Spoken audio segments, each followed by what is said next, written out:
දහස් ගාණක් මිනිස්සු අතරේ සමහර වෙලාවට අපිට දැනෙන්න පුළුවන් අපි හරි තනි වෙලා කියලා. කාලයක් ගොඩාක් හයියෙන් කෑ ගහලා, කාලයක් ගොඩාක් හයියෙන් hina වෙලා, කාලයක් ෆුල් ජොලියේ හිටපු මිනිස්සු එකපාරටම මහා පුදුම විදිහට අසාමාන්‍ය නිශ්ශබ්දතාවලට ගොදුරු වෙනවා. පවුල මිනිස්සු කොච්චර හිටියත්, තමුන්ට ආදරේ මිනිස්සු කොච්චර හිටියත්, සමහර මිනිස්සු සමහර මොහොතවල් වලදී හිතනවා මේ ලෝකේ මම පට්ට තනි වෙලා කියලා. මොකක්ද කිව්වට තනි වෙනවයි කියන එක මාර සනීප අත්දැකීමක් කියලා. හැම තනිවීමක්ම, හැම තනිකමක්ම මාරම සුන්දර අත්දැකීමක් වෙන්නේ නැහැ. එතකොට මිනිස්සු තනි වෙනවා කියන එක, මිනිස්සුන්ට ගැටලු වෙනවා කියන එක අතිශය සාමාන්‍ය සරල සිදුවීමක්. ඒක අපිට ආවහම තමයි අපිට ඒක ලොකුද පොඩිද කොහොමද වගේ හැඟීම් ඇති වෙන්නේ. ඉතින් දහස් ගාණක් මිනිස්සු අතරේ තමුන් තනි වෙලා කියන හැඟීම ඇත්තටම මිනිස්සෙට දැනෙන්න සුදුසු හැඟීමක් නෙමෙයි. හැබැයි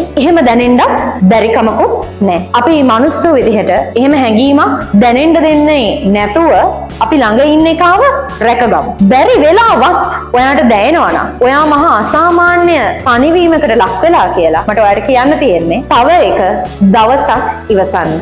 සමහර විට තව ටික දවසක් යනකොට අර ඔයා තනි වෙලා ඉන්නකොට දැනිච්ච මහා පෙරලිකාර හැඟීම් ටික අකාමකා වෙලා මහා නිවිච්ච හැඟීමක් ඔයාට දැනේ. තනි වෙලා වැරදි තීරණයක් ගන්නවට වඩා තව නිමිලා නිවැරදි තීරණයක් ගන්න එක ජීවිතේ ඔයාටත් මටත් අපි හැමෝටම සමස්ත සමාජයටත් පුදුම වටේ. තනි වෙන්න නෙමෙයි ඕනේ, තව නිවෙන්න ඕනේ මේක ඇතුලේ ඉන්න මිනිස්සු. එතකොට කිසි ප්‍රශ්නයක් නැතුව අපි ජීවත් වෙනවා. මිනිස්සුયો වගේ.